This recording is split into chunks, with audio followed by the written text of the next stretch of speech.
Agradecemos que nos acompañen y saludamos también a quienes se incorporan en esta sesión, que es la quinta sesión enfocada en la perspectiva internacional con el tema Justicia para Todos, combatir la intolerancia y el proteger la conciencia.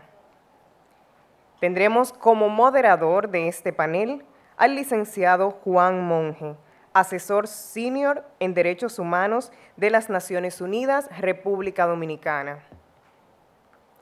Los panelistas invitados, doctor Norberto Padilla, presidente Consorcio Latinoamericano de Libertad Religiosa, doctora Ana María Celis Brunner, directora Centro de Derecho y Religión de la Facultad de Derecho de la Pontificia Universidad Católica de Chile, licenciado Roberto Rojas, jefe de la sección de grupos en situación de vulnerabilidad del Departamento de Inclusión Social, Organización de los Estados Americanos, OEA, Estados Unidos. Scott Isaacson, asesor regional para América Latina, Centro Internacional de Estudios de Derecho y Religión y Escuela de Derecho.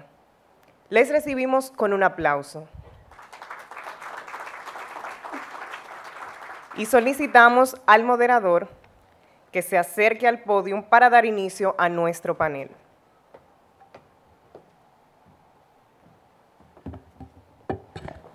Bueno, muy buenas tardes tengan todos ustedes. Quisiera, en nombre del Sistema de las Naciones Unidas en República Dominicana, darles la bienvenida a este panel de la tarde, el primero de la tarde.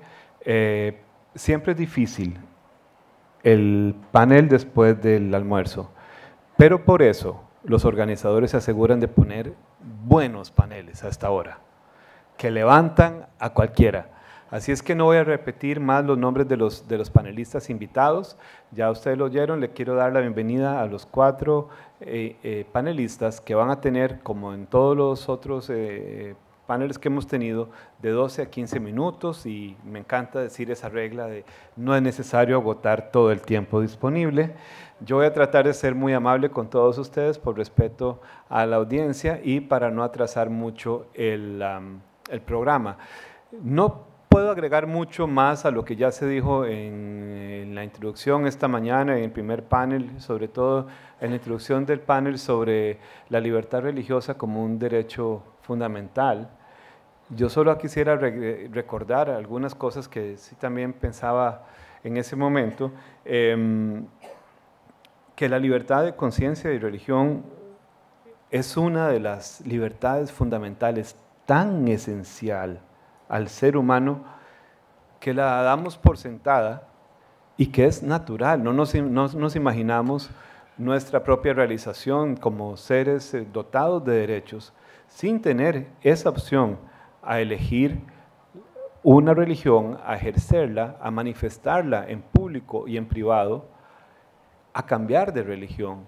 Y eso es un aspecto tan esencial que damos por sentado, como decía, pero los tiempos actuales nos demuestran que estas grandes conquistas del pasado, que fueron incluidas en los instrumentos internacionales de derechos humanos, y yo voy a recordar nada más que están consagradas en el artículo 18 de la Declaración Universal de Derechos Humanos y en el mismo artículo 18 del Pacto Internacional de Derechos Civiles y Políticos, hoy, en estos tiempos y de unos 16 años para acá, están en entredicho, no en esta región afortunadamente, pero en nombre de la religión, y no realmente por el ejercicio de la libertad de religión, se cometen barbaridades que hacen que aquellas restricciones que se imponen o que imponen los estados, que por lo demás son los llamados a garantizar su ejercicio, sean cada vez menos excepcionales.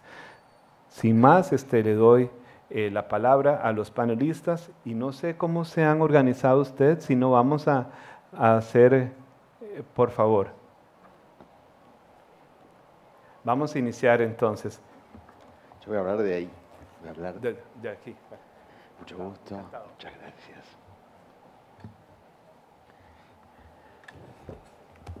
Bueno, buenas tardes. Nos hemos ido viendo esta mañana y esta tarde. La presentación va a ser en español. Hay un PowerPoint en inglés. Y un panorama de la objeción de conciencia. Es un panorama que hay libros, tenemos al autor de uno de esos libros acá presente con nosotros, Navarro Floria, pero así que esto tendrá que ser simplemente una mirada rápida, pero que les dé quizás, espero, la inquietud de seguirlo viendo. Objeción de conciencia se ha definido como la negativa del individuo, por motivos de conciencia, a someterse a una conducta que en principio sería jurídicamente exigible, ya provenga la obligación directamente de la norma, ya de un contrato, ya de un mandato judicial o de una resolución administrativa. Pasamos la primera, por favor. Sí.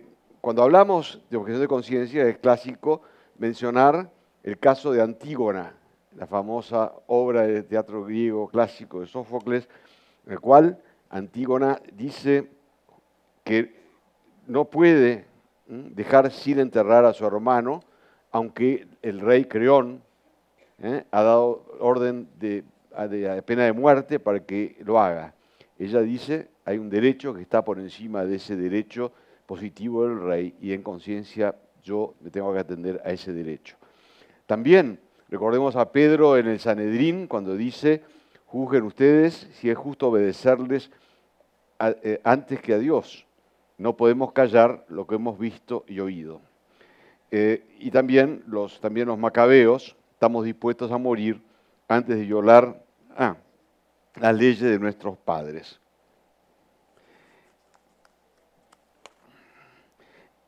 El derecho a la objeción de conciencia encuentra un fundamento en la libertad de conciencia y religión, de lo cual hemos venido hablando durante el día de hoy, y lo hemos visto en los tratados de derechos internacionales que se han mencionado esta mañana. También en las constituciones, por ejemplo, de España y Portugal, o las de Ecuador, Paraguay, Brasil y Colombia, y en la legislación y jurisprudencia de países como Perú y la Argentina, está reconocida la objeción de conciencia. A la vez, tenemos ahora, tengo anotado yo, que Cuba, en su Código Penal, prohíbe la objeción de conciencia. Nuestro anterior panelista ha dicho que no es así. Y en caso de México, en la ley de asociaciones religiosas también tenía esa prohibición que está ahora en proceso de reforma. Tradicionalmente, hasta avanzado el siglo XX, básicamente la objeción de conciencia era frente al servicio de armas. Y los sistemas totalitarios, autoritarios, precisamente prohibían tan severamente, como el caso de España, la objeción de conciencia, que el Concilio Vaticano II, la Constitución Gaudium Spes, pidió que las leyes tengan en cuenta, con sentido humano, el caso de los que se niegan a tomar las armas por motivo de conciencia y aceptan al mismo tiempo servir a la comunidad humana de otra forma. Y esto contribuyó efectivamente a aliviar la situación de los objetores de conciencia en España. Debemos hacer una distinción de la forma que reviste, ¿no? Esto es todo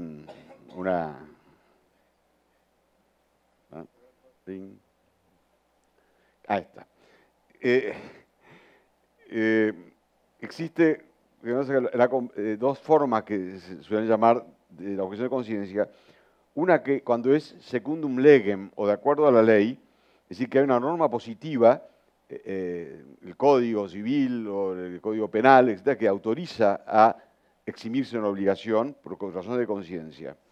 Y a la vez, también cuando es contra legem, que es probablemente la objeción de conciencia más propiamente conocida como tal, que es cuando no hay una legislación y la persona tiene que atenerse a las consecuencias y reclamar, posiblemente en ámbitos hasta internacionales, el reconocimiento de ese derecho de su conciencia, ¿no? Evidentemente, siempre puede invocarse y debe invocarse la operatividad de los derechos de conciencia y religión, cuando son menoscabados, por más que la ley positiva, concreta, no lo reconozca. La objeción de conciencia no es una resistencia a la autoridad ni persigue una reacción social, sino que es el objetor quiere que se respete su conciencia, no quiere, no busca que eso se imponga a los demás. Escuchamos también y preguntarnos si el empleado público, se habló recién precisamente, tiene el derecho a objeción de conciencia. Y esto, por un lado, una visión positivista, diría no, el empleado público, el funcionario público no tiene este derecho. Sin embargo, tenemos que tener en cuenta que también, si decimos que tienen la obediencia debida, también en nombre de la obediencia debida se puede justificar los delitos de lesa humanidad o la tortura, la desaparición forzada de personas, y sabemos que la jurisprudencia internacional eso no lo admite. Y evidentemente el funcionario no puede discutir, traer mucha discusión sobre la bondad de la norma, pero sí tiene derecho de presentar su objeción. Se contaba de un preso en Estados Unidos durante la Guerra Mundial, un objetor de conciencia que se encontró con un convicto asesino. El convicto asesino le dijo, así que usted está preso por no matar.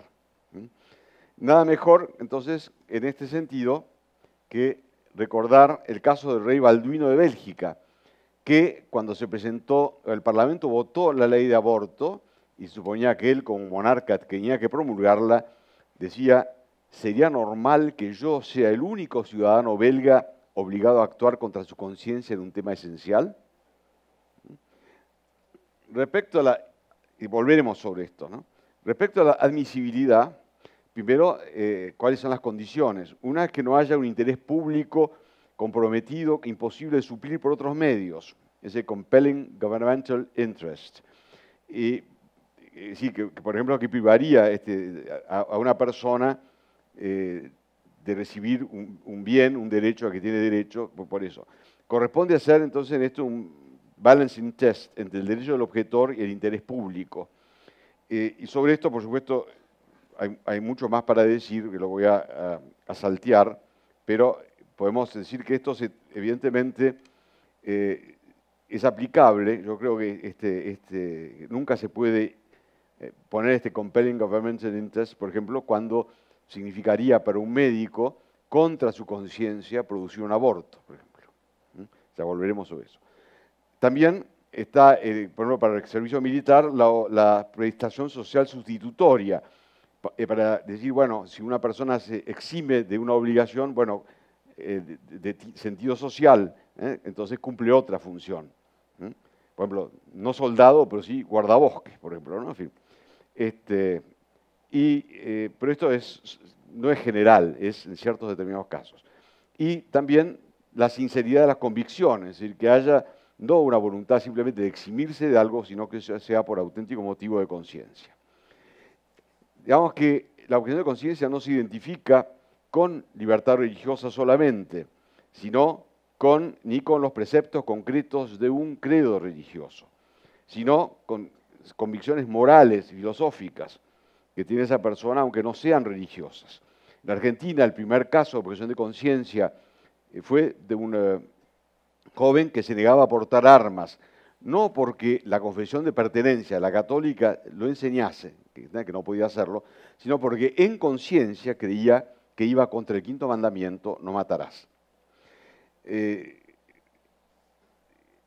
Vamos a algunos casos donde esto se plantea. Uno es, que es muy, en fin, en Argentina lo tenemos y en muchos otros países, el problema se plantea frente al derecho a la vida y los tratamientos médicos. Por supuesto, recordamos que, por ejemplo, el Pacto de San José de Costa Rica protege la vida en general desde la concepción. Invocando derechos de la mujer, se ha despenalizado con mayor o menor amplitud el aborto. El personal médico de enfermería puede invocar la objeción de conciencia cuya forma y alcances varían. En Argentina, la Corte Suprema la limita a que el médico la ejerza cuando entra en vigencia el protocolo o el profesional se incorpora a la tarea en el establecimiento de salud. Curiosa forma de inmovilizar la conciencia, ya que con el correr del tiempo, aún el que ha aceptado en primer momento el aborto puede llegar a un cambio, a una transformación de su pensamiento, a circunstancias especiales que lo lleven entonces a no estar más de acuerdo con eso. Pero voy a preguntar, si hay un interés público comprometido de modo tal que haya que obligar al médico que se niega a hacerlo a producir un aborto, evidentemente, digamos que no.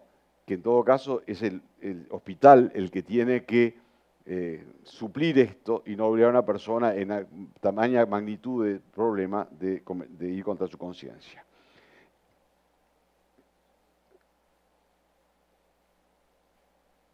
Los protocolos, como médicos, como existe en Argentina y en otros países, tienen determinados estos aspectos, sobre que por supuesto muchísimo más que decir, ¿no?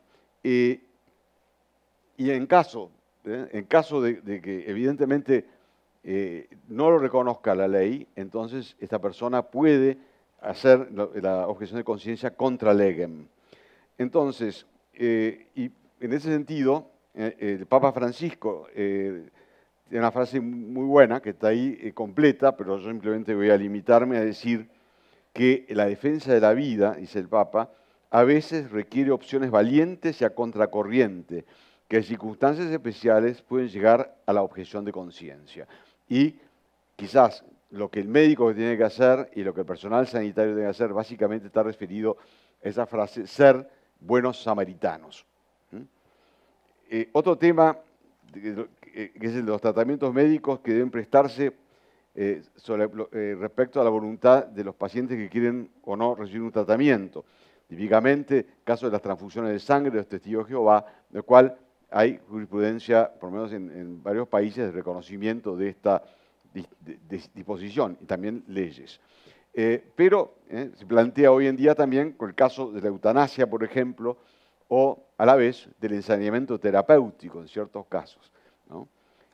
También se ha planteado, en esto, por ejemplo, hay una posibilidad a través de los testamentos vitales o directivas que se dejan el enfermo para que se cumpla siempre y cuando, por ejemplo, dice la ley, en el caso argentino, que eso no implique recurrir a la eutanasia.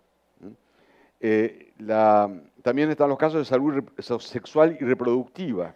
La Argentina, por ejemplo, se exceptuó de suministrar anticonceptivos a las instituciones de carácter confesional y demás centros privados de salud.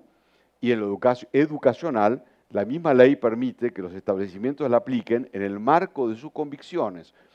También se ha hablado del caso del matrimonio, precisamente en los países donde se ha incluido o existe, como en la Argentina, el matrimonio igualitario, como se lo llama, de personas del mismo sexo.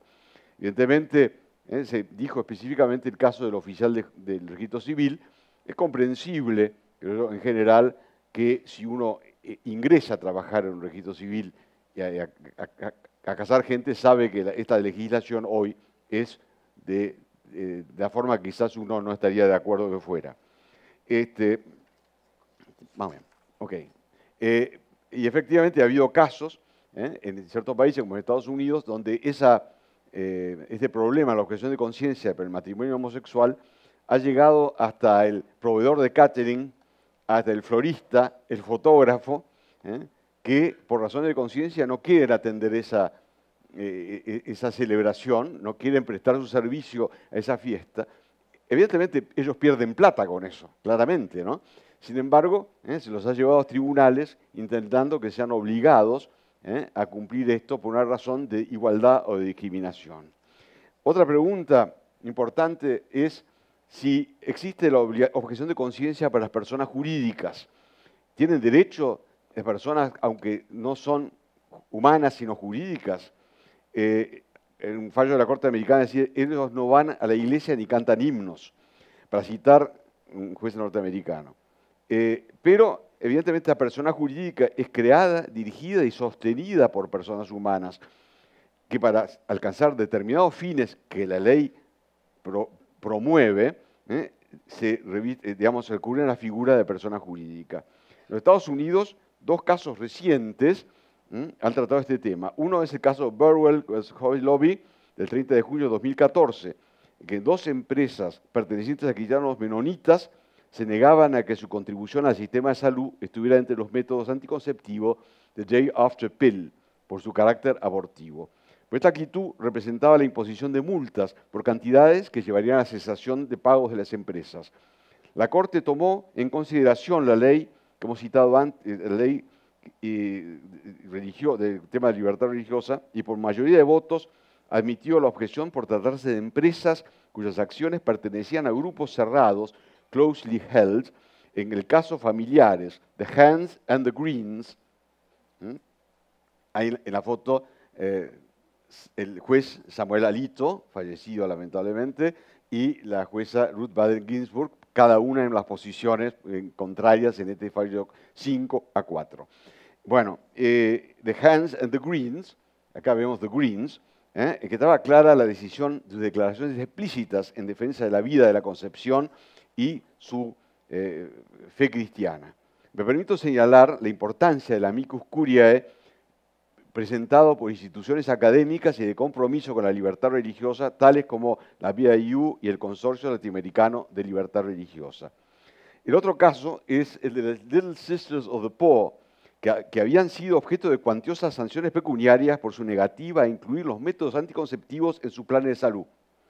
Por voto unánime de la Corte de 2016, compuesta de 8 miembros, porque había muerto el juez Alito precisamente, se llegó a una especie de situación de compromiso de que se siguiera conversando esto para que se llegara a soluciones compatibles con las convicciones religiosas de las hermanas. El fallo ayudó a una solución, ya que, producido el cambio de gobierno, el presidente Trump, el presidente Trump dictó un decreto, Executive Order, a fin de que las agencias estatales de salud fijaran las reglas para eximir, en el sentido antedicho, a las instituciones religiosas. Como se advierte, se trata de un caso de objeción de conciencia cuya legitimidad ha sido reconocida por el Ejecutivo. La legislación y la jurisprudencia han encarado respuestas a muchos problemas, algunos de los cuales hemos citado acá. Otros incluyen la actitud frente a los símbolos patrios, el juramento, los deberes electorales. Al mismo tiempo, este ejercicio de la libertad de conciencia y religión es acusado de discriminatorio, a fin de imponer, como si quisiera imponer uniformidades, y por lo que quieren imponer uniformidades, lo que llamaban un discurso único para toda la sociedad. Sucede que se piensa a veces que eso significa deslegitimar las posiciones y entonces se las intenta reprimir con la negativa de la objeción de conciencia. Puse ahí la imagen, el cuadro de Holbein, de Santo Tomás Moro y Enrique VIII. Santo Tomás Moro murió por defender su conciencia, como bien sabemos. Ya próximos a concluir, recuerdo lo que Benedicto XVI en su último discurso al cuerpo diplomático en enero de 2013 decía: para salvaguardar efectivamente el ejercicio de la libertad religiosa, es esencial además respetar el derecho a la objeción de conciencia. Esta frontera de la libertad toca principios de gran importancia, de carácter ético y religioso, enraizados en la dignidad misma de la persona humana. Son como los muros de carga de toda sociedad que desea ser verdaderamente libre y democrática. Por consiguiente, prohibir en nombre de la libertad y el pluralismo la objeción de conciencia individual o institucional abriría, por el contrario, las puertas a la intolerancia y a la nivelación forzada. Y, finalmente, no, lo apago porque está terminando esto, con el ilustre jurista argentino Germán Vidar Campos, podemos afirmar que el derecho a la conciencia es una manifestación de la libertad jurídica relevante que se interconecta con la dignidad, la intimidad y la privacidad de la persona humana. Con esto termino y gracias por su atención. Thank you for your attention. Merci beaucoup pour votre attention.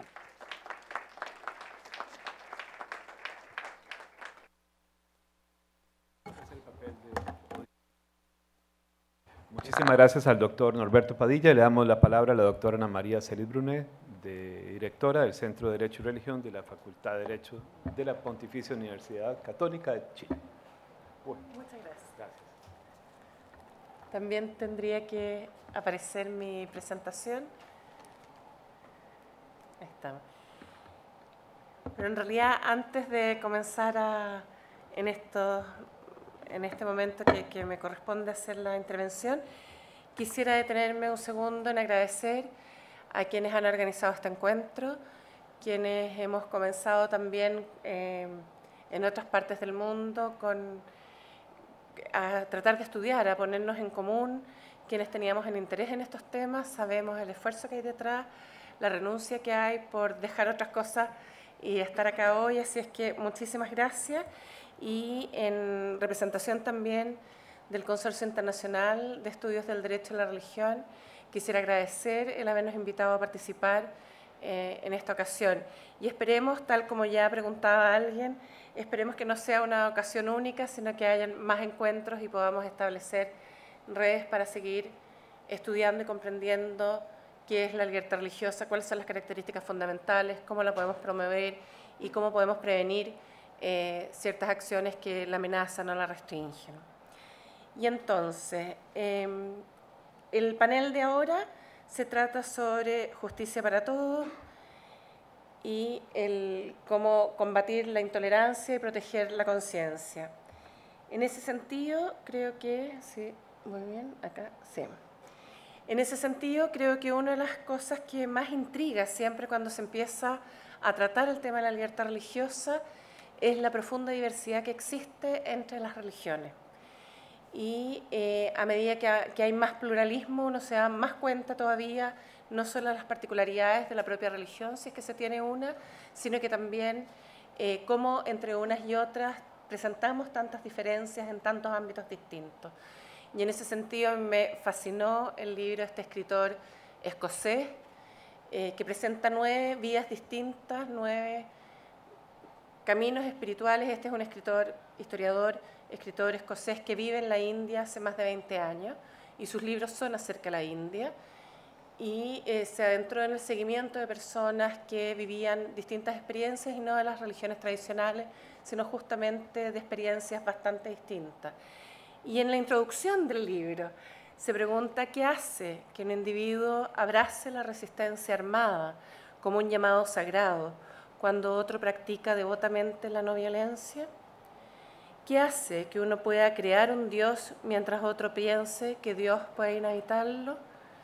Yo creo que esa como pregunta sola nos deja como muy abierta la vastedad de las preguntas que nos hacemos sobre las distintas religiones y que nos parece tan normal respecto de la propia, pero que nos sorprende tanto respecto de la otra. Una de las historias que se encuentra en este libro es acerca de una persona que durante 9 meses al año está encargado de cuidar presos, sería gendarme en español, y los otros meses es un Dios temporal, y recibe ofrendas y regalos y demás. O sea, de experiencias tan disímiles, vamos a aceptarlas todas, no vamos a aceptar ninguna, hay que ser tolerante. Tolerante es la medida mínima. La tolerancia es simplemente el hecho de no penalizar a quienes eventualmente se podría penalizar, pero en el fondo no hay un reconocimiento explícito a ello. Y eso yo creo que nos llama a tener que hacer necesariamente algunas distinciones. Y quizás la principal distinción en este tema, que yo por lo menos he encontrado útil, se refiere a lo que se refiere... Me lo pegaste, Norberto, la maldición de Norberto.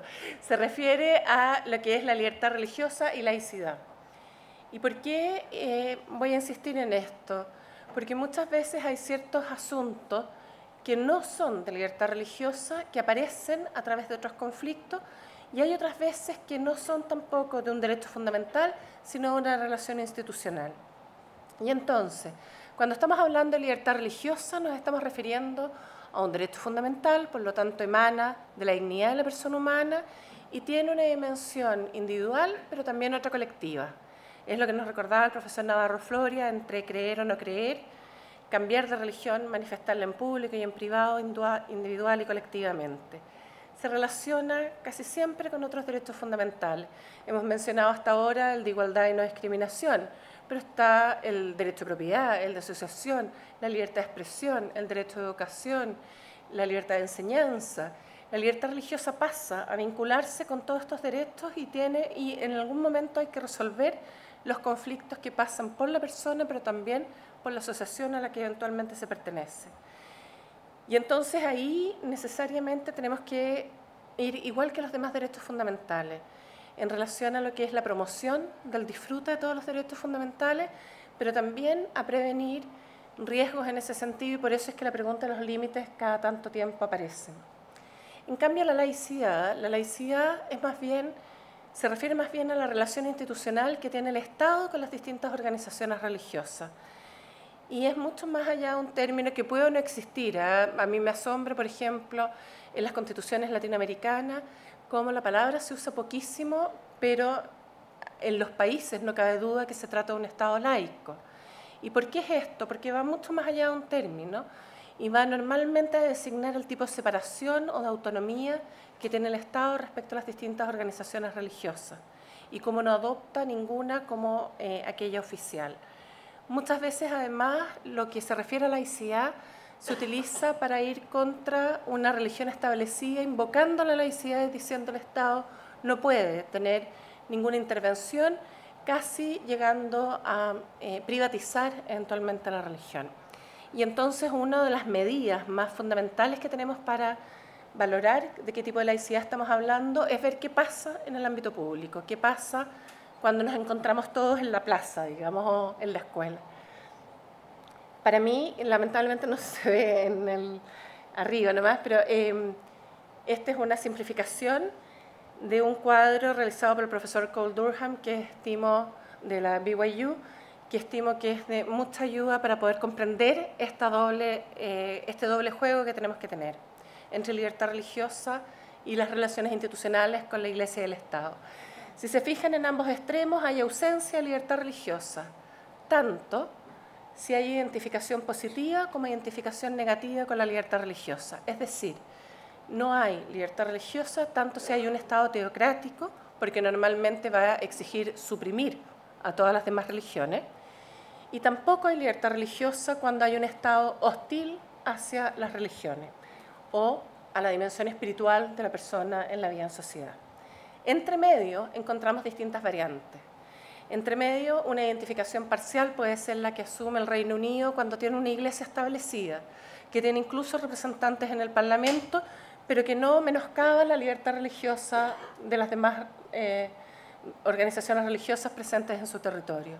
O tenemos distintos niveles de cooperación o de colaboración, como por ejemplo en España, que incluso sella con convenios específicos su estilo de relación institucional con evangélicos, musulmanes, judíos y católicos.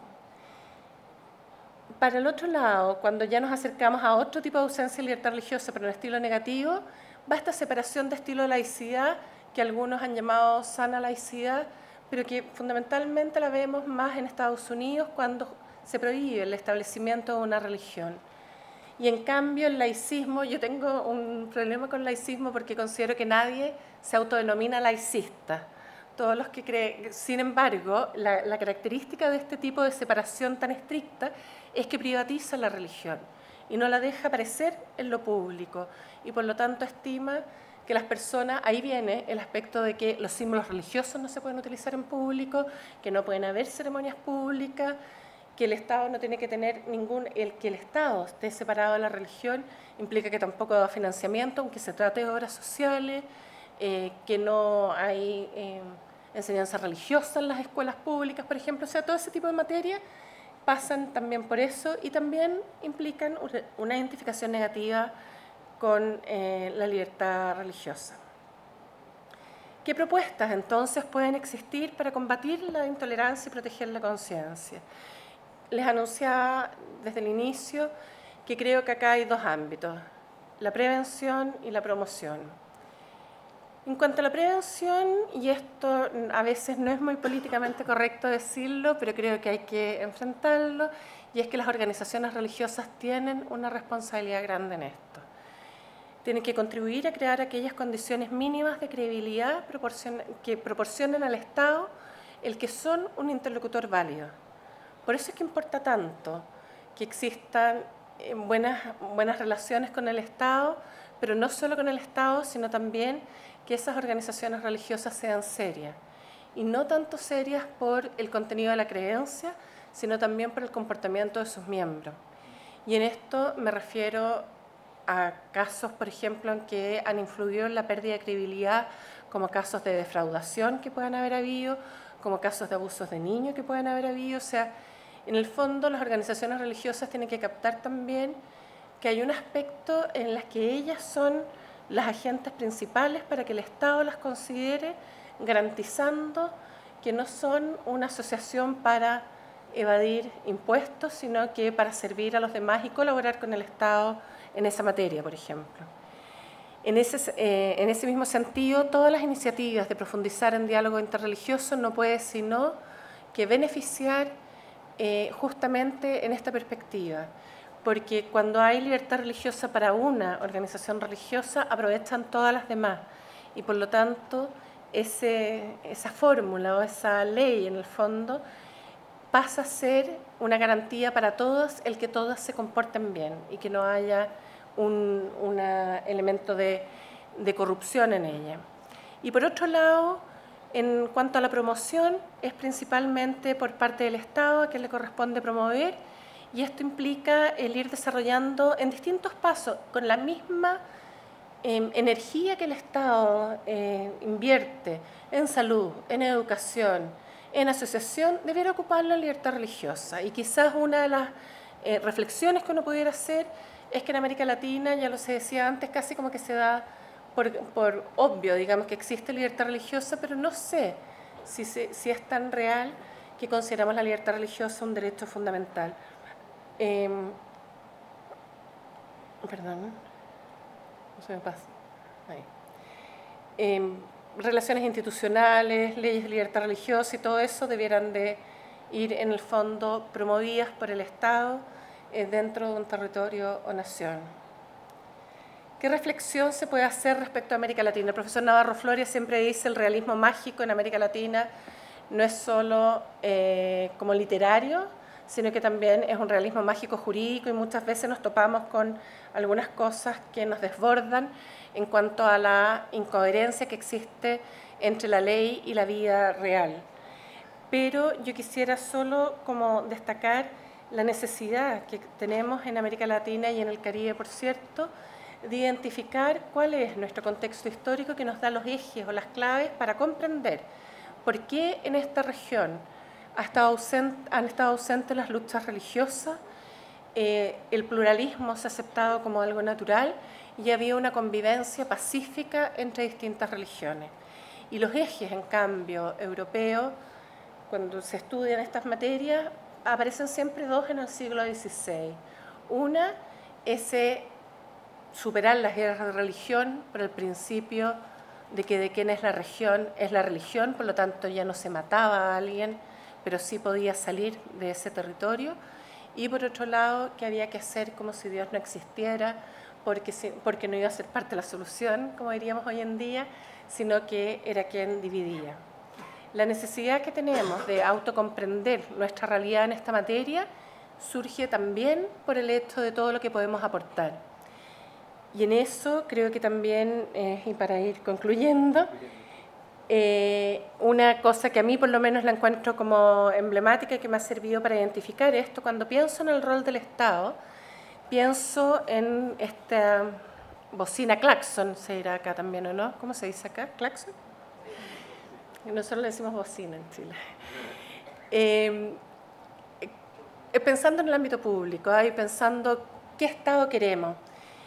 Se supone que hay uno de estos como cuestiones top así, de que el nanosegundo que existe en el mundo es el más corto, digamos, el más breve, es el tiempo que media entre que den la luz verde y un auto suene la bocina detrás en Nueva York. Esa sería como la cosa más rápida, digamos, de milésimas de segundo que existe. Y ese sería, si estamos hablando en estos términos, un estado hostil a lo religioso. Un estado que no deja ni siquiera que el tráfico se desarrolle y nos encontremos en la sociedad, sino que inmediatamente presiona y alerta. Yo vengo de un país, en Chile, en donde el tocar el claxon acarrea una multa, y por eso me disturba además mucho escucharlo siempre, porque siempre lo encuentro una agresión, pero en el fondo lo que está haciendo ahí el Estado es controlar y sancionar, que tampoco es un ideal cuando estamos pensando en este panorama de la armonía entre la libertad religiosa y las relaciones institucionales. En Jaipur, en la India, en donde el tráfico es casi imposible y no solo pasan autos, ni carros, ni motos, sino que además animales solos o acompañados. La única manera de advertirse unos con otros es ir tocando la bocina, porque no hay espejo que alcance a ver el tráfico que existe. Y por lo tanto, quizás eso es ir avisando, no es un ruido frenético entonces o hostil, sino que es un estado preventivo, es un estado que va avisando y va poniendo estos sonidos. En Chichigalpa, Nicaragua, se toca la bocina para saludar a los vecinos. Ese es el lugar del azúcar y del ron, y en donde en cada cuadra de verdad se va tocando el claxon todo el tiempo. ¿Pero por qué se va haciendo eso? Porque voy saludando al otro y voy festejando que el otro también comparta conmigo este espacio público donde cabemos todos. Muchas gracias.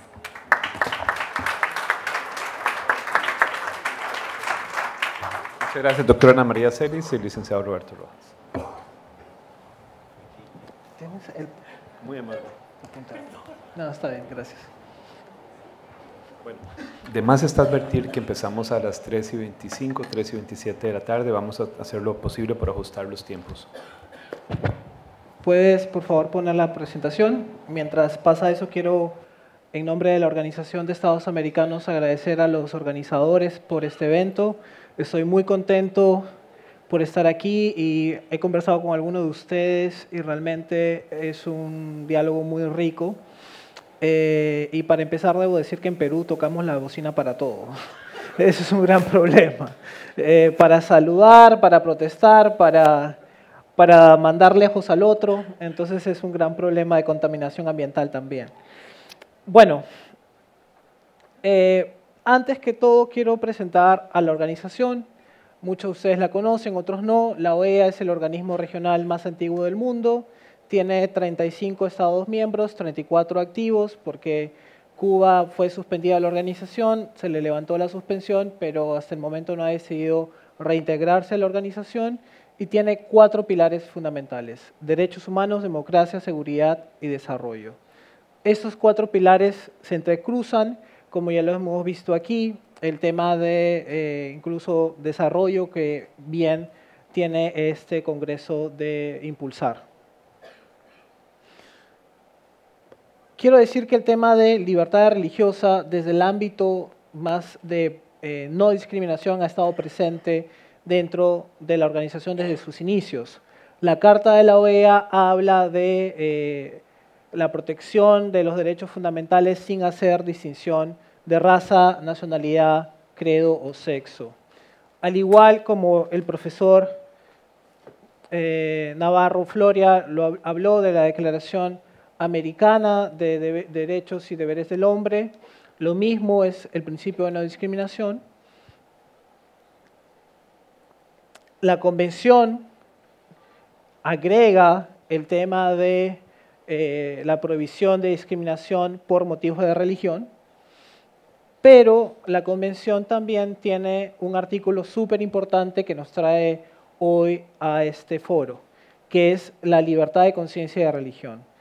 La Convención, en su artículo 12, establece que toda persona tiene derecho a la libertad de conciencia y de religión, y esto implica conservar su religión, sus creencias, cambiar de religión o de creencias, así como la libertad de profesar o divulgar su religión o sus creencias de manera individual o colectiva, tanto en lo público como en lo privado, como bien también lo señalaron aquí muchos de ustedes. Aparte, tiene que ver también con el tema de que nadie puede hacer objeción a las medidas restrictivas para menoscabar esta libertad. El tema de profesar la propia religión, propias creencias, sujeta únicamente a las limitaciones prescritas por la ley. Eso es interesante porque en algunos de nuestros países se están dando leyes que pueden soscavar esto, pero como bien saben, el derecho internacional, el derecho nacional, el derecho internacional y específicamente derechos humanos tiene mayor jerarquía o jerarquía constitucional. Y otro tema que también se habló aquí, que el tema de los padres y los tutores en el caso de recibir educación religiosa según sus propias convicciones. Esto es el corazón del derecho a la libertad de religión en las Américas y algunas jurisprudencias de la Corte Interamericana de Derechos Humanos. Pero a mí me pidieron hablar específicamente del combate a la intolerancia en las Américas. Y esto empieza a darse a través de una convención, que es la Convención Interamericana contra el Racismo, toda forma de discriminación e intolerancia, las cuales se convirtieron en dos, y ahora van a ver por qué. En el año 2000, y eso tiene que ver con un proceso que es un proceso que viene desde Naciones Unidas con la tercera conferencia mundial contra el racismo, toda forma de discriminación y formas conexas de intolerancia, la organización empieza a debatir la posibilidad de tener una convención, ya que Naciones Unidas tiene su propia convención, pero de discriminación racial, del 69. En el 2001, la Carta Democrática Interamericana, la cual no es un instrumento vinculante, ya empieza a dar algunos avances sobre lo que sería el combate a la discriminación, específicamente también al respeto a la diversidad, incluida la religiosa, como una contribución a la democracia y la participación ciudadana.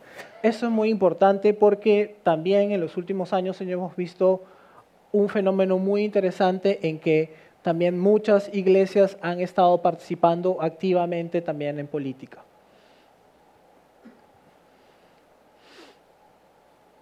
Y esto es algo muy interesante.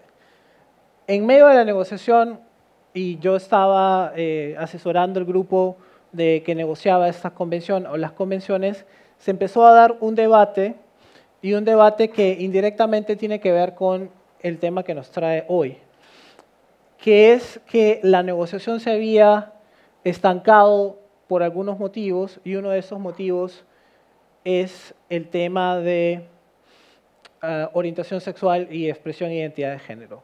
Muchos países, sobre todo los países del Caribe, decían: nuestros países y nuestra cultura no puede acompañar el consenso debido a este tema. Y Antigua y Barbuda lo que propuso, que estaba presidiendo el grupo de trabajo, es: tengamos dos convenciones, o una convención o un protocolo.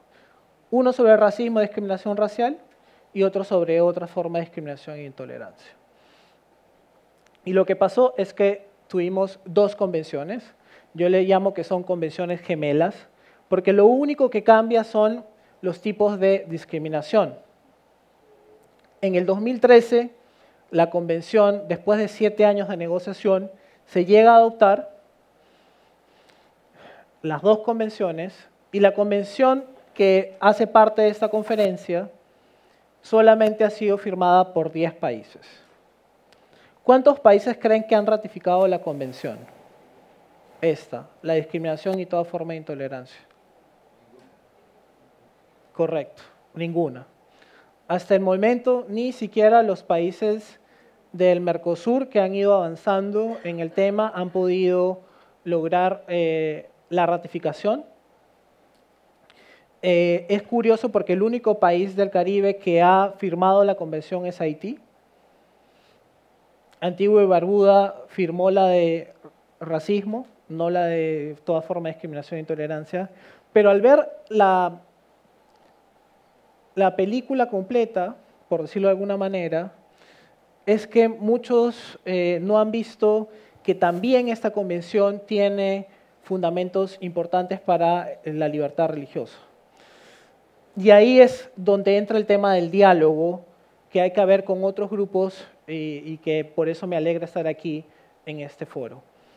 Primero habla, y esto desde que se empezó con el primer borrador en el 2005, ya había dado un brote sobre el aumento general de la intolerancia, ya había pasado el 11 de septiembre, ya había pasado lo que pasó en Argentina con el atentado a la Mutual judía. Habla de, y lo voy a leer textualmente, que los países miembros están consternados por el aumento en general en diversas partes del mundo de los casos de intolerancia y violencia motivados por el antisemitismo, la cristianofobia y la islamofobia, así contra los miembros de otras comunidades religiosas, incluidas las de origen africano, que es lo que nuestro compañero cubano hablaba, y es importante traerlo a la mesa porque hay otro instrumento dentro del marco de la OEA que habla sobre las religiones de origen africano. Y además reconoce que la coexistencia pacífica entre las religiones en sociedades pluralistas y estados democráticos se fundamentan en el respeto a la igualdad y la no discriminación entre las religiones y la clara separación entre las leyes del Estado y los preceptos religiosos. Yo me quiero detener en el tema del respeto a la igualdad y la no discriminación entre religiones, porque evidentemente en América Latina ciertos sectores tienen, por cuestiones históricas, tienen un acercamiento a ciertos estados. Y habla también el tema de respetar la identidad religiosa en este caso, para que se permita expresar, preservar y desarrollar su identidad. ¿Qué contribuciones tiene? Y por eso hablaba de mostrarle la película completa. Muchos de los países que están en contra de esta convención solamente ven el tema de orientación sexual e identidad de expresión de género. Pero dentro de esto está el tema también del combate a la discriminación por motivos de religión o por motivos conexos que tienen que ver con el tema migratorio, el tema de refugio, el tema de repatriado y el tema de apatridia. Es decir, es un instrumento más para promover la no discriminación por motivos religiosos, incluso la libertad religiosa. Ahora, hay un planteamiento muy interesante del director del Derecho Internacional de la OEA, y que plantea es que cada grupo puede en realidad tomar uno de los motivos prohibidos y tener su propia convención. Es decir, contra la discriminación por religión, todo lo que está en la convención aplica a este grupo, es decir, a todas las organizaciones religiosas. Y así con otros grupos como repatriados, refugiados, y que en realidad no son 2 convenciones, sino son 30. Es una mirada muy interesante y de promoción a la diversidad y a la igualdad. Tenemos la definición jurídica de intolerancia, que lo que se hizo aquí fue darle la vuelta a la definición jurídica de tolerancia de Naciones Unidas, porque los países no se ponían de acuerdo. Y se planteó que la intolerancia es el acto o conjuntos de actos que se expresan el irrespeto, rechazo, desprecio de la dignidad, de opiniones de los seres humanos por ser diferentes o contrarias. Y lo interesante es la conexión de esto con el tema de marginación y exclusión en el ámbito de la vida pública o privada. Y en muchos casos pasa, ciertas religiones, por ejemplo, sobre todo las religiones de pueblos indígenas, pueblos afrodescendientes, se han visto marginadas no solamente socialmente, sino también del respeto a sus propias religiones, que ahora vamos a pasar a ver. Habla también de lo que planteaban aquí, de la prevención, la prohibición y la sanción de toda forma de discriminación. Eso es muy importante y el panel de Estado fue súper interesante porque también se establece el compromiso de asegurar que los sistemas políticos y legales de los Estados puedan reflejar apropiadamente la diversidad. Y creo que es necesario tener un diálogo entre diferentes iglesias, pero también con el Estado para que pueda respetar y promover la libertad religiosa. Después de que 10 estados ratifiquen la convención, se va a crear un comité y este comité lo que exige que los estados puedan tener datos desagregados. Esto va a ser importante para ver cómo está el tema de la intolerancia religiosa en nuestros países, porque se habla, sí, América Latina no tiene problemas con libertad religiosa, pero algunos sectores de los países de la región, específicamente ciertos pueblos indígenas y afrodescendientes, incluso personas con discapacidad también lo tienen.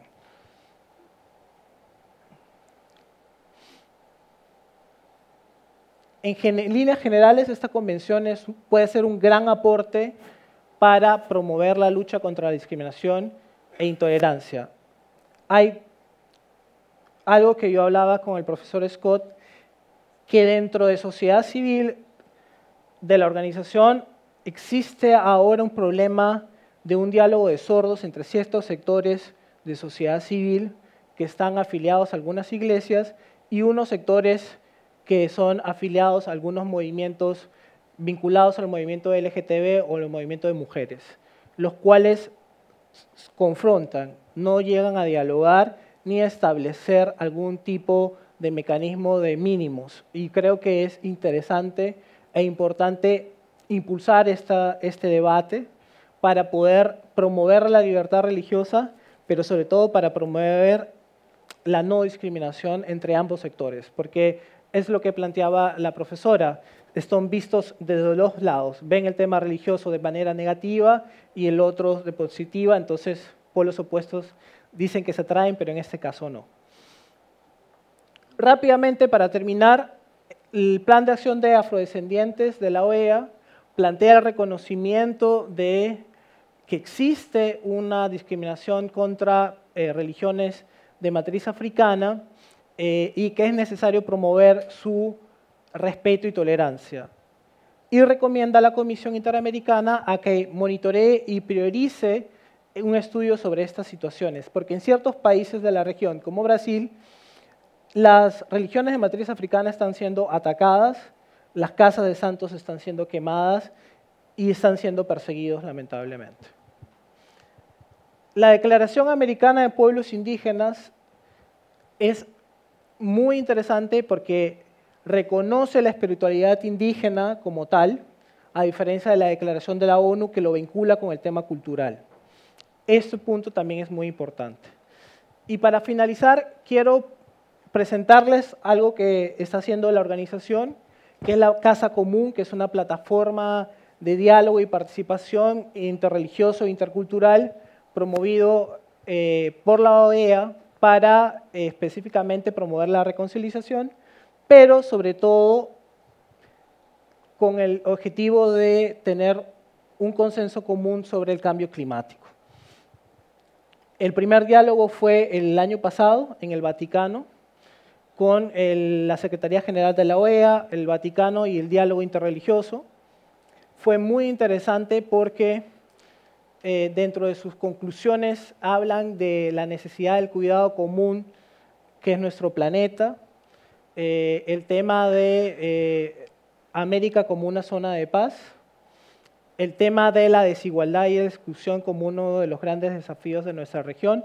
Aquí hablaban, bueno, si somos la región donde la libertad religiosa es muy importante y no hay tantas amenazas, ¿por qué seguimos siendo la región más desigual? Y esta eclíptica es muy importante. La eclíptica Laudato Si, que es la eclíptica papal que habla sobre los derechos humanos, la democracia y la tolerancia religiosa. Pero también incluye el tema del cambio climático. Si ustedes recuerdan la visita de Donald Trump, el Papa Francisco le otorgó un documento, pues era el Laudato Si. Y otro punto importante, y aquí termino, es el tema de esta visión que tiene el Papa Francisco de promover el rol de la mujer dentro de la Iglesia, pero también como una prioridad para las políticas de desarrollo sostenible. Quiero terminar con una reflexión de Martin Luther King. Lo mencionaron aquí. Hemos aprendido a volar como pájaros, a nadar como peces, pero no hemos aprendido el sencillo arte de vivir como hermanos. Este diálogo es precisamente algo que nos va a llevar a esa ruta. Creo que es importante y saludo este tipo de diálogos y espero que se promuevan mucho más para poder por fin vivir como hermanos. Muchas gracias. Para cerrar este panel, le damos el paso al profesor Scott Isaacson.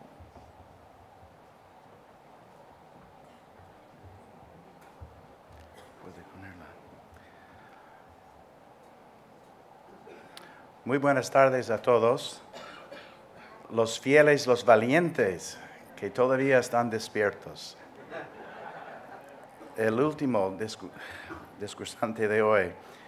Yo voy a tocar, no habíamos planeado eso, pero va directamente justo con la presentación de Roberto. Voy a intentar explicar por qué ningún país ha ratificado la convención. Voy a tratar el tema de garantizar la equidad, la justicia y la inclusión para todos, principios básicos para abordar la discriminación mientras respetamos otros derechos humanos. En los últimos años hemos visto un incremento de nuevas leyes y de proyectos de leyes, así como algunas decisiones judiciales que prohíben o sancionan la discriminación. Por ejemplo, la convención de Roberto acaba de mencionar. Y yo voy a hablar solamente de la Convención contra toda forma de discriminación e intolerancia. No estoy hablando de la otra convención contra el racismo, con la cual no tengo un problema. Yo tengo un problema con la Convención contra intolerancia y discriminación. La convención a la presente fecha no ha sido ratificada por ningún miembro de la OEA, no obstante es objeto de consideración en varios países. Por supuesto, es sumamente importante afirmar desde el principio que no estoy a favor de discriminación o de intolerancia. De hecho, estoy a favor de más protección legal para grupos y personas que históricamente han sufrido discriminación. Sin embargo, como explicaré, un esfuerzo por abordar problemas reales de discriminación e intolerancia, la Convención y otras leyes y proyectos de ley similares a veces van demasiado lejos y no reconocen la existencia de otros derechos humanos básicos y fundamentales. Por ejemplo, las disposiciones de la Convención constituyen una amenaza para las libertades de expresión, la asociación y religión, así como los derechos de los padres de dirigir y garantizar la educación de sus hijos de acuerdo con sus propias convicciones morales, éticas y religiosas. La Convención define la intolerancia como un acto o conjunto de actos o manifestaciones que expresen el irrespeto, rechazo o desprecio de la dignidad, características, convicciones u opiniones de los seres humanos por ser diferentes o contrarias en cualquier ámbito de la vida pública o privada. Eso quiere decir, si yo tengo una opinión contra la opinión de otra persona, solamente por tener una opinión diferente, el gobierno puede sancionarme por ser intolerante. Los estados que se convierten en parte a la convención se comprometen a prevenir, eliminar, prohibir y castigar todos los actos y manifestaciones de discriminación e intolerancia, tanto en el ámbito público como privado. Sin embargo, numerosas voces han expresado su preocupación con la convención y que la convención constituye una amenaza para la libertad religiosa y la libertad de expresión. Durante la deliberación y redacción de la convención, la nación de Canadá, que tiene una historia muy conocida como a favor de los derechos humanos, en particular realizó amplios esfuerzos para suavizar las disposiciones del proyecto de la convención, proponiendo añadir referencias tales como teniendo en cuenta los derechos humanos y las libertades fundamentales. A pesar de eso, los redactores de la convención no escucharon las sugerencias de Canadá y aprobaron la convención sin reconocer ningún otro derecho humano básico. Esto ocasionó que Canadá y otros países, incluyendo muchos del Caribe, rechazaron la convención, aunque ahora algunos de los principales países sudamericanos están considerando seriamente la ratificación. Uno de los problemas fundamentales de la Convención y otras leyes antidiscriminatorias y antiintolerancia es que no proveen ningún límite a ese nuevo derecho a ser libre de discriminación o intolerancia. Los derechos humanos son sumamente importantes, son inherentes en el sentido más básico del ser humano. Sin embargo, los derechos humanos no existen sin limitaciones. Casi cualquier derecho humano que se puede identificar está sujeto a ciertas limitaciones. Por ejemplo, el derecho a la libertad puede ser limitado por un Estado si una persona es culpable de una conducta criminal. Incluso algunos estados aún practican la pena de muerte, donde los delincuentes pierden su derecho a la vida misma. La libertad de prensa tampoco es ilimitada. Los gobiernos pueden prevenir y sancionar la publicación de información sensible en materia de seguridad nacional, por ejemplo. Las personas e instituciones pueden encontrarse responsables de difamación si imprimen mentiras que dañan a otras personas. Podría seguir dando ejemplos, pero espero que vean que en realidad los derechos humanos normalmente están sujetos a las limitaciones. Una excepción tiene que ver con la libertad de religión o de creencias.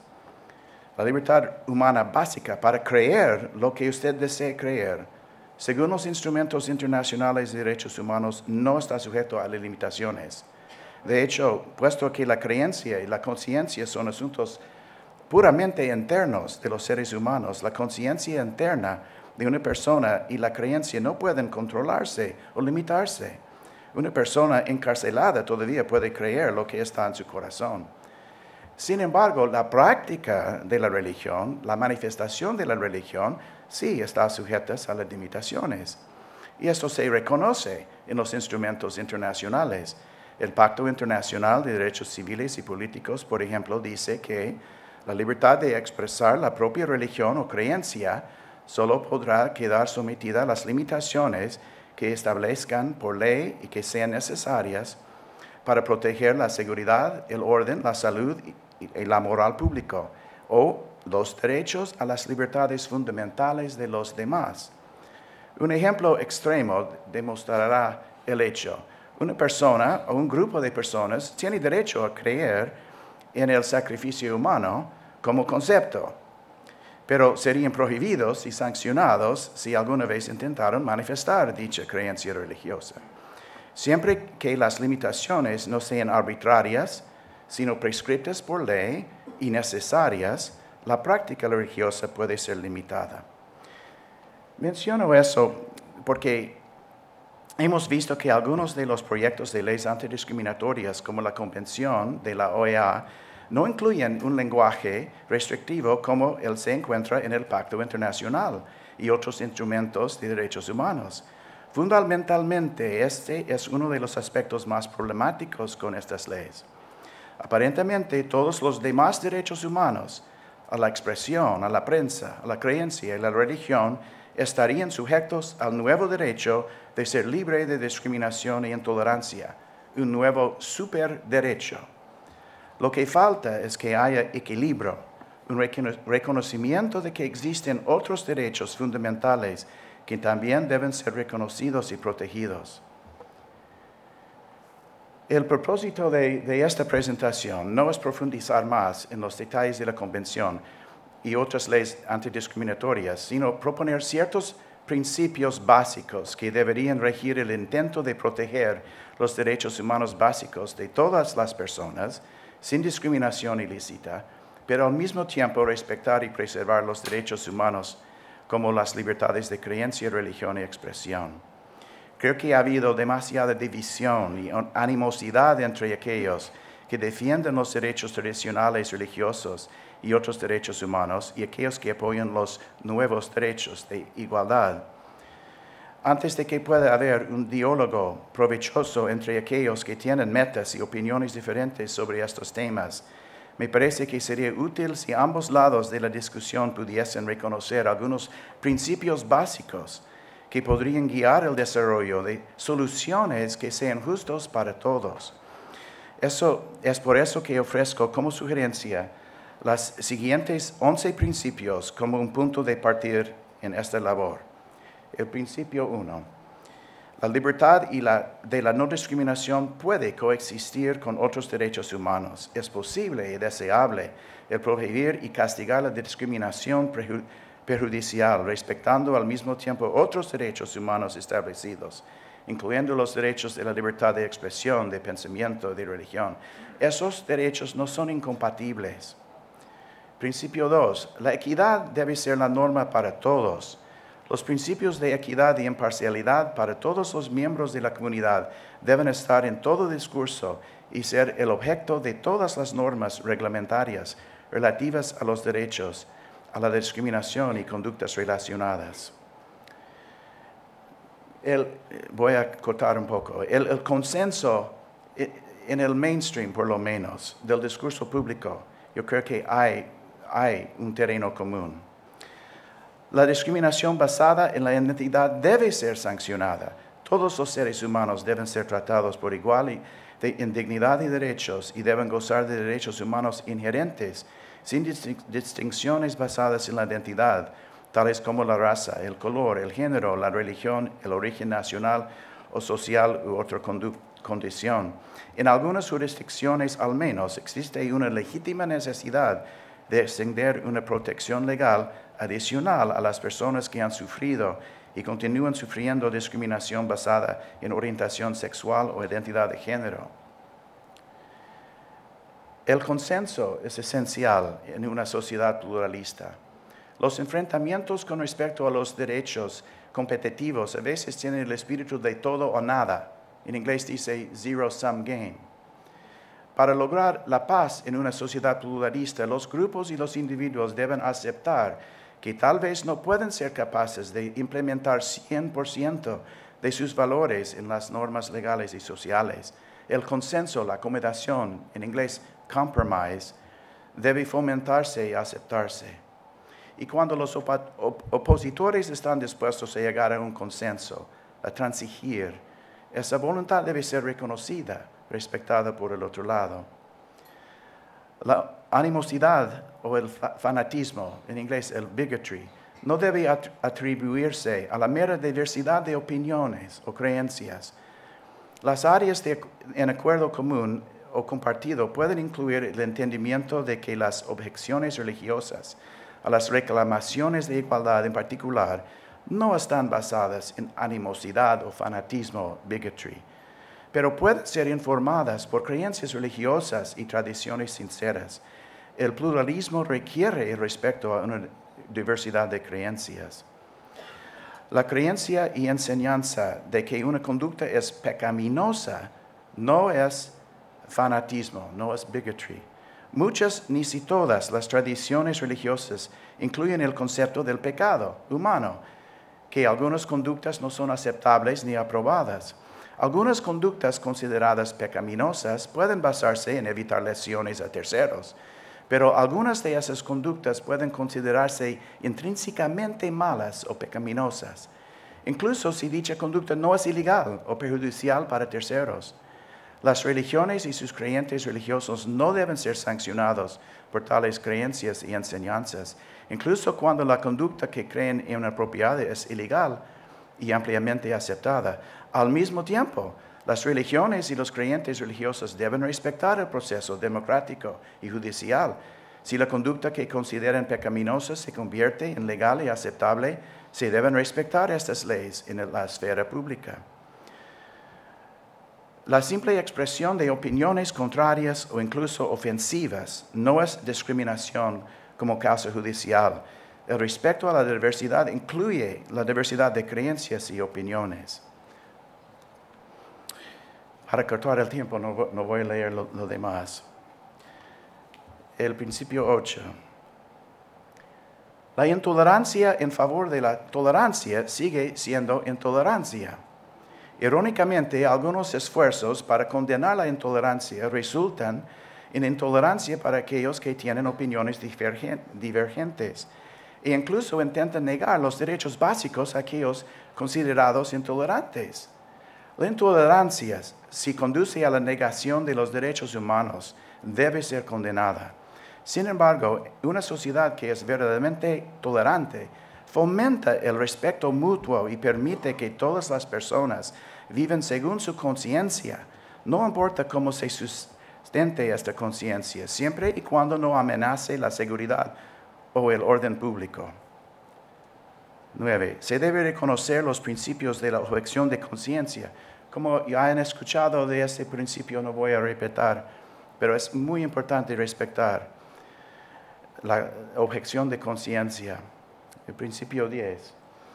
La religión para muchas personas es parte de su identidad. La creencia religiosa para muchas personas no es solo una cuestión de opinión o preferencia casual. La religión y las creencias religiosas se convierten para muchos en partes esenciales de su identidad y por lo tanto deben proporcionarse respeto y protección. No se debe esperar o requerir que los creyentes abandonen los aspectos religiosos de sus opiniones o su conducta en la plaza pública. Y el principio último. La religión y las opiniones religiosas no son inherentemente irracionales o inapropiadas en la esfera pública. La opinión de una persona o de un grupo o las propuestas de política pública no deben ser desechadas o descalificadas de la consideración en la esfera pública simplemente porque pueden estar motivadas por creencias religiosas. El hecho de que una propuesta política puede ser motivada o instruida por una creencia religiosa no significa que no tenga lugar en el debate público. Los creyentes al mismo tiempo deben aceptar que aunque estén profundamente persuadidos de la veracidad o aún de la aprobación divina de sus opiniones o propuestas de política, no pueden esperar que otros que no comparten los mismos sistemas de creencias los acepten o los imparten. Para concluir, si las personas e instituciones que se ocupan de abordar los proyectos de normas de leyes contra la discriminación desde varios puntos de vista se adhiriesen conjuntamente a los principios anteriores, se podrían confrontar las reclamaciones legítimas por un trato igual ante la ley, respetando al mismo tiempo los derechos humanos, incluyendo las libertades de expresión, conciencia y religión. Muchas gracias.